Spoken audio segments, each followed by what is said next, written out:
So here's a weigh-in with appendicitis. You can see, 2 kilograms lost.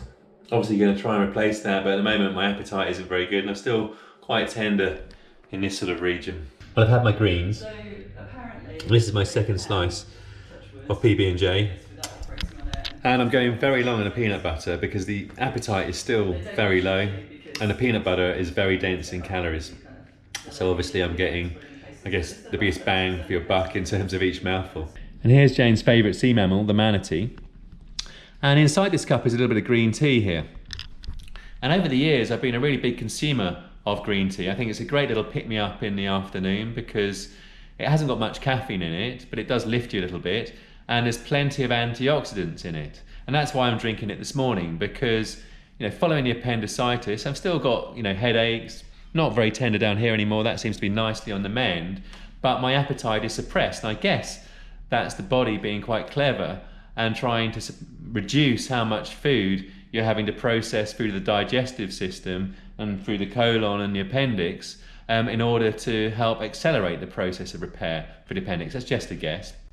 But nonetheless, I am therefore struggling to eat very much and take down the nutrients that I reckon I need to help the process of repair. So I'm hoping this green tea will add just a few antioxidants into the equation just to accelerate that recovery process a tiny little bit.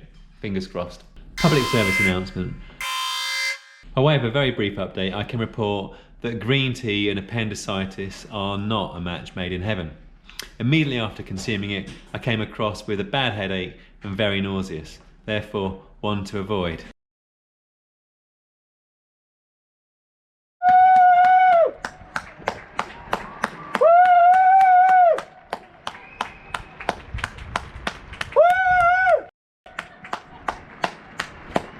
I'm showing you better.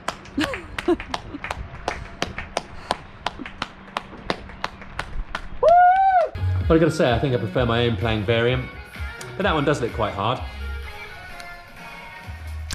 And you can see that the treachery is continuing.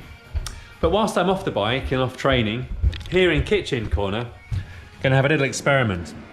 And I'm going to eschew the green tea that gave me the hot flushes, the nausea and the headache for some peppermint infusion tea. Now it's the kind of thing that my mum would approve of, but let's see if it's any better than the green tea. Well, half an hour later I can report no headaches, nausea or hot flushes. Tastes okay, so my mum would be happy.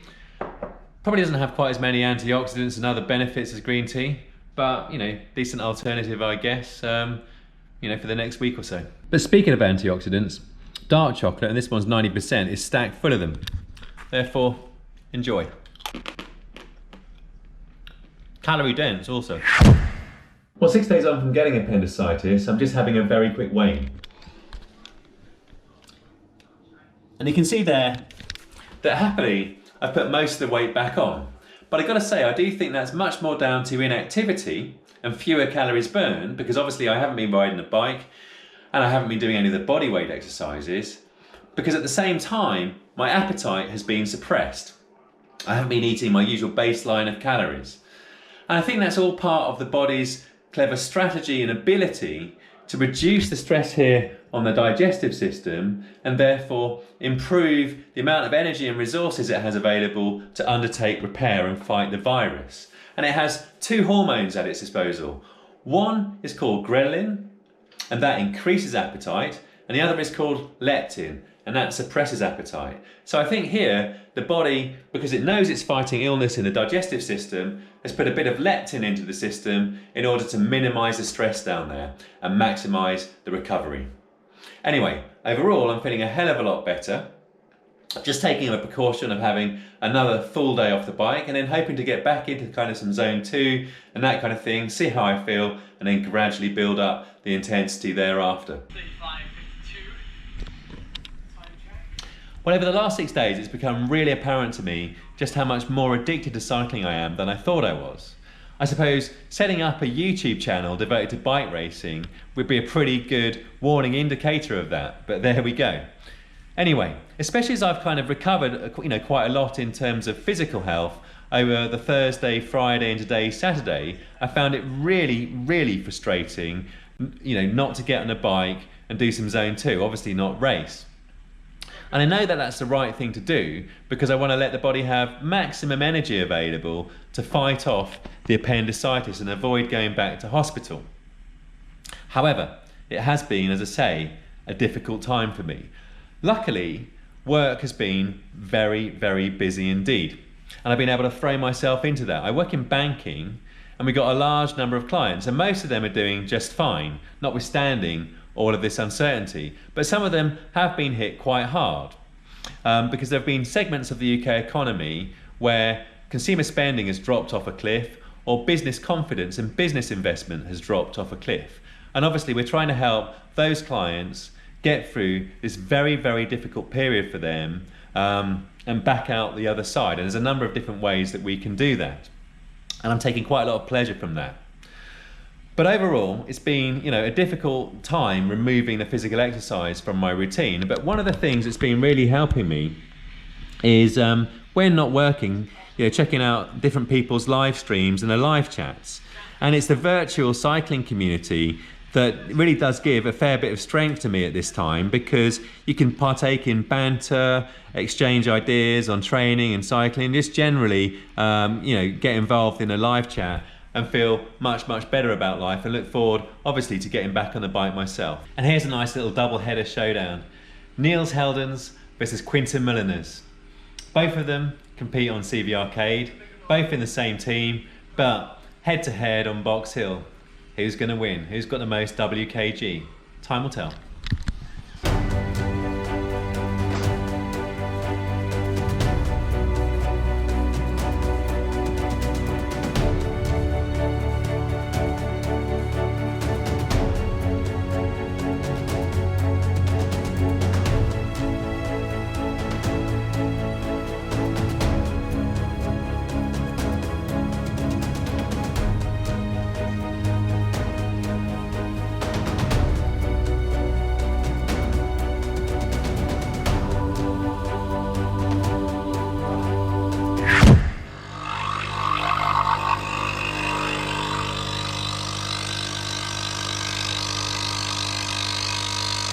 I play the long game on my espresso. Right to the brim. Or will it go over? Okay, stop. No, why is it not? It's been a while since I made a hot one. It was meant to be an enjoyable event. Well, that wasn't quite the standard issue cycling, coffee, espresso, heartwarming moment that I kind of envisaged in my own mind's eye, but nonetheless it tastes real good. Anyway, it's been 6 days since I got the appendicitis and I now feel fully recovered on the antibiotics. So on the deck this morning is my first training and I'm going to take it very, very easily indeed. It's going to be an Ed Laverack style gradual ramp, building the power from zone 1 to 2 to 3 to 4, etc. So I can gradually assess how my heart rate and lungs perform as the intensity gradually increases. #science.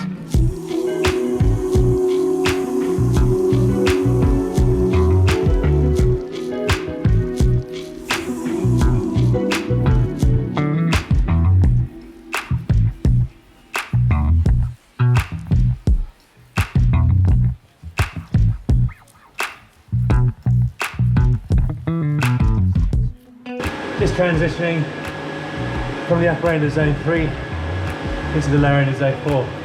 In about 5 seconds. Heart rate's fine. Legs feel tireder than they would otherwise feel, but that's to be expected, I guess. Here we go. Another 20 watts.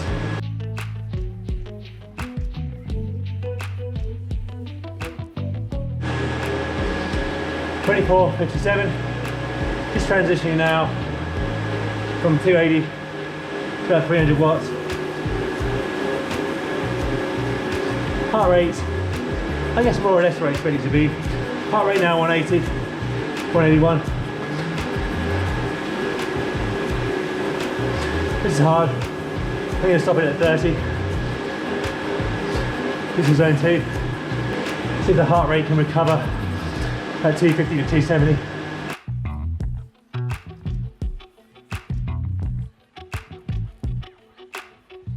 One hour exactly. Heart rate down at 163. Feeling very comfortable here. I'll report back once I've done my 5 minutes at kind of 180 to 200, and that'll be a day. Well, I pronounce in the name of science that felt good. And even if I do say so myself, it did exactly what I hoped it would, i.e. give me plenty of kind of feedback and data as to really how my fitness is following illness. And clearly, as you saw there, as the power ramped up, especially above 300 watts, the heart rate rose very rapidly. And it was very evident in the recovery when I brought the wattage back down that the heart rate didn't come back down as quickly as it would have been prior to the illness. So that's definitely food for thought.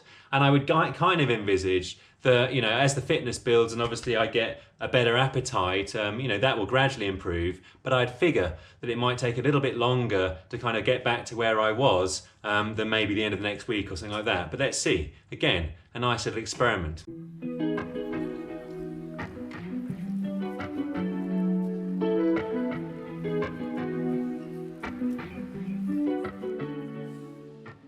And the post-ride recovery swings back in full effect, albeit I've been drinking this throughout.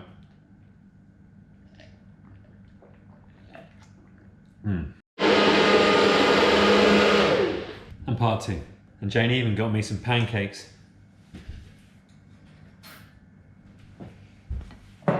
With some honey, I think. Liberal on the honey. KOM hunt. I've been binging on this week. Scott Hewish, YouTube. Words cannot describe. That's all I'm going to say. Sublime. I play the long game on my espresso. Right to the brim. But will it go over? Okay. Stop. No. Why is it not?